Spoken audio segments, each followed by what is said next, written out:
बुंदेलखंडी फिल्मों में अपने खास मुकाम बना लिया है, जिन्होंने कई बुंदेली फिल्मों में काम कर अपना लोहा बनवाया है। साथ ही बुंदेली युवाओं को बुंदेली फिल्मों को बनाने की राह दिखाई है। देखेंगे रवि विश्वकर्मा के साथ खास बातचीत में एक्टर हरेंद्र राहुल के साथ, जिनकी हाल ही में आई शॉर्ट फिल्म कर्ज का चक्रव्यूह काफी पसंद की जा रही है। नमस्कार, मैं रवि विश्वकर्मा, सामना लाइव न्यूज चैनल से। आइए आज बात करते हैं हम फिल्म इंडस्ट्रीज की, जहां पर आजकल बुंदेलखंड में भी फिल्म इंडस्ट्रीज का काफी क्रेज हो गया है। बुंदेलखंड में भी काफी ऐसी फिल्में बन रही हैं जो किसी किरदार को लेकर या किसी खास उद्देश्य को लेकर बनाई जा रही हैं। इसी प्रकार आज हमारे साथ मौजूद हैं हरेंद्र राहुल। हरेंद्र राहुल जी नमस्कार, आपका स्वागत है सामना लाइव न्यूज चैनल में। हरेंद्र राहुल जी, आप किस प्रकार का कार्य कर रहे हैं, किस प्रकार की फिल्में बना रहे हैं? एक्चुअली क्या है, ये बचपन ही से मेरा शौक था और सबसे पहले तो मैं आप सभी को बहुत बहुत धन्यवाद देना चाहूँगा कि आपने मुझे आमंत्रित किया, अपनी बात रखने का मौका दिया।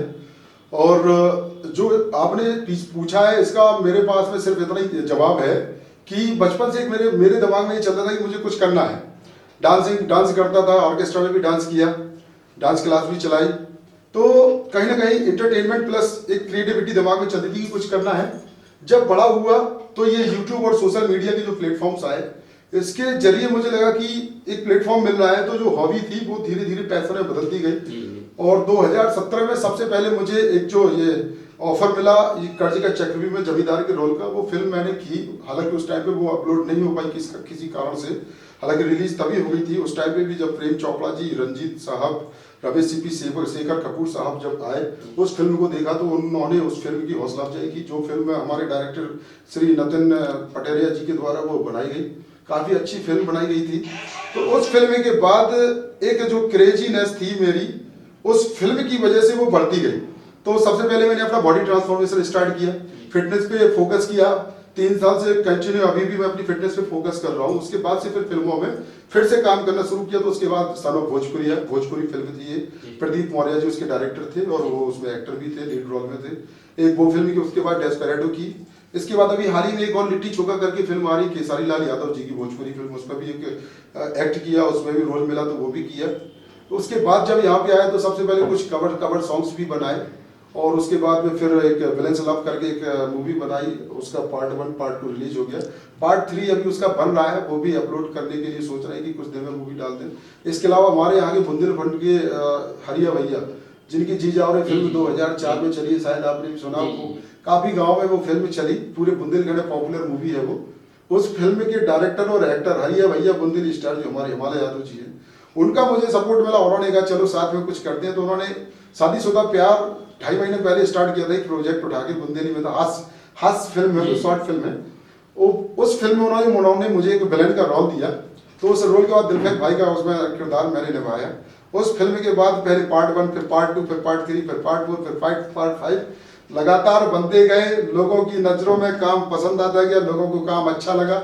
इसी के बाद कहीं ना कहीं राहुल जी ये कहा जाए कि अभी जो फिल्में बनती थी वो बाहर बनती थी, अब अपने बुंदेलखंड में फिल्म बन रही है, तो लोगों का कैसा सहयोग रहता है? सहयोग रवि जी, सहयोग बहुत अच्छा मिल रहा है। काफी अच्छा सहयोग और सराहना लोग कर रहे हैं, ये देख के खुशी होती है। अभी कुछ दिन पहले यही सब देखते हुए बांदा के हमारे डायरेक्टर प्रवीण चौहान जी, उन्होंने एक फिल्म का प्रपोजल लेके वो आए। उन्होंने ऑफर दिया कि इसमें आपको विलेन बनना है। मुझे काफी अच्छा लगा क्योंकि नेगेटिव रोल करने का पता नहीं क्यों पहले से एक शौक था कि हीरो तो सब बनना चाहते हैं। क्या आप विलेन जैसे दिखते हैं इसलिए? हाँ, एक ये भी कारण हो सकता है कि लोग कहते हैं कि मुझे हीरो बना दो, मुझे हीरो बना दो, लेकिन कोई भी ये नहीं कहता कि मुझे विलेन बना दो। तो मैंने कहा विलेन मैं बनूंगा बुंदेलखंड का। तो यहाँ पे अब फिल्में भी बना रहा हूँ, लोगों को पसंद आ रही है। एक अभी गैंग्स ऑफ बुंदेलखंड बनाई है, 4 दिन पहले वो रिलीज हुई है, उसका पार्ट 1। मैं चाहूंगा कि आप सभी लोग गैंग्स ऑफ बुंदेलखंड जरूर देखें, काफी अच्छी मूवी बनी है। वो भी बुंदेलखंड बेस्ड है, आधारित है। उसके अलावा उसका पार्ट 2 भी बनने वाला है। 17 तारीख उसकी शूटिंग है लखनऊ, और बादाम उसकी शूटिंग है। 15 तारीख को शायद शूट स्टार्ट हो जाएगा, उसके शूट में भी जाना है।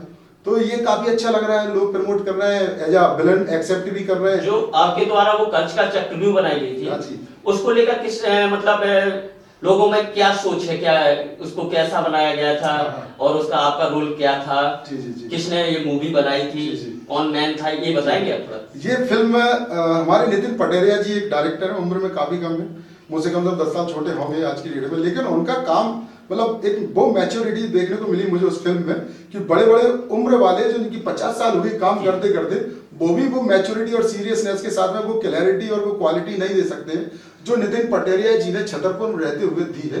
उन्होंने बहुत ही अच्छी ये फिल्म बनाई। इसके अलावा उसमें मेरा किरदार था जमींदार का, मेरी पहली फिल्म थी वो ऑन स्क्रीन, क्योंकि उसके पहले तो सिर्फ मैं सोशल मीडिया पे एक्टिव रहता था, फेसबुक हो गया, इंस्टा हो गया, तो इस पर अपने फोटोज अपलोड करता रहता था।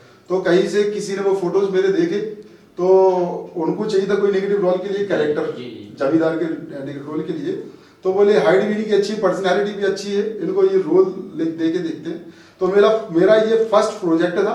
जब मैंने कैमरा फेस किया तो थोड़ा बहुत हेजिटेशन था, लेकिन ऑलरेडी बचपन ही से डांस करता रहा, ऑर्केस्ट्रा में भी करता रहा, तो इतना कुछ क्राउड के सामने फेस करने में मुझे दिक्कत कभी आई नहीं थी। तो वो प्रोजेक्ट किया, उसमें लोगों को वो एक्टिंग पसंद आई, नेगेटिव रोल पसंद आया। एक धीरे धीरे दिमाग में बैठा कि नेगेटिव कुछ करना है, ये नेगेटिव रोल करना है। तो अब उसी प्रोजेक्ट में उसी लाइन में जा रहा हूँ और 8-10 अभी तक के प्रोजेक्ट कर दिया जाए नेगेटिव रोल। अभी कोई प्रोजेक्ट चालू चल रहा है? जी हाँ जी बिल्कुल, अभी गैंग्स ऑफ बुंदेलखंड चल रहा है। इसके अलावा 1-2 प्रोजेक्ट और भी हैं जो अभी दिमाग में है, वो भी किए जा सकते हैं। और 1-2 और बांदा के हैं यूपी 90 करके, वो भी उनका भी कहना है कि ये भी नेगेटिव रोल आप करना चाहें तो कर सकते हैं। इसके अलावा एक्चुअली क्या है कि अब थोड़ा चल रहा है कि यहाँ से कुछ बाहर भी देखा जाए, तो अभी हो सकता है कि कुछ दिन बाद बाहर निकल जाऊँ, लेकिन बुंदेलखंडी की जमी से जुड़ा हुआ हूँ तो बुंदेलखंडी जमी तो छोड़ नहीं सकता। इसके अलावा कुछ काम सीखने का एक्चुअली रवि जी चाहता हूँ कि कुछ बाहर से सीखा जाए। जैसे एक्शन इफेक्ट्स होते हैं वो अपने यहाँ पे कोई दे नहीं पाता है। बिल्कुल बिल्कुल। जैसे अब एक फाइट सीन होना है, फाइट सीन में अगर एक कंप्रेसर मारा जाए, डायनामाइट आदि हमारे यहाँ पे को ट्रैक्टर रहता है, उसमें एक पाइप लगा रहता है कंप्रेसर वाला, एक अगर वो पाइप मारा जाए तो लगता है झूम।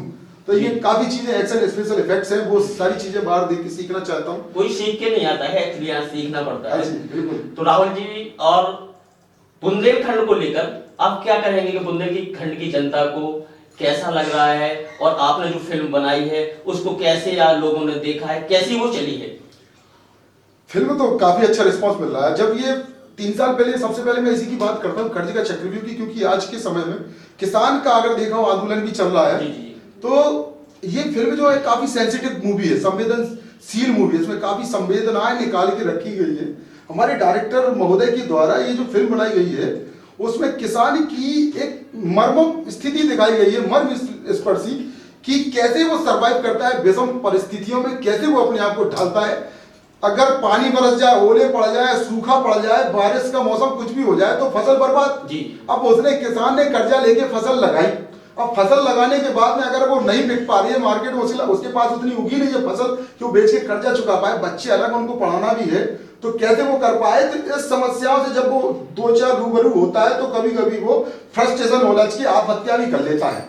तो सेम यही चीजें हमारी फिल्म में दिखाई गई है कि ये किसान कैसे कैसे समस्याओं से जूझता है और कैसे कैसे उनको रूबरू होकर आगे बढ़ता है। राहुल जी, आप जो आपने फिल्म में काम किया है उसके कुछ डायलॉग वगैरह बताएंगे क्या? हाँ बिल्कुल बिल्कुल बिल्कुल बताएंगे। सबसे पहले तो मैं फर्स्ट मूवी जो बुंदेलखंडी में थी, क्योंकि हम बुंदेलखंडी, मैं चाहूंगा कि ये डायलॉग बोलूं क्योंकि मेरी फर्स्ट फिल्म थी और बुंदेलखंडी मेरी फेवरेट लैंग्वेज है, क्योंकि जब बैठते हैं तो ये निकलती हुई मजा भी आता है। तो उसमें मेरा एक डायलॉग था कि जब हरिया की एंट्री होती है, हमारे भाई की एंट्री होती है, वो उसमें किसान का रोल अदा कर रहे हैं, तो आते हैं तो मेरा एक शागिर्द बोलता है मुझसे कि हुजूर ये एक बार बुलाने पे नहीं आता है, तो कहता है हुजूर मालक जो एक बार बुलावे पे नहीं जाओ।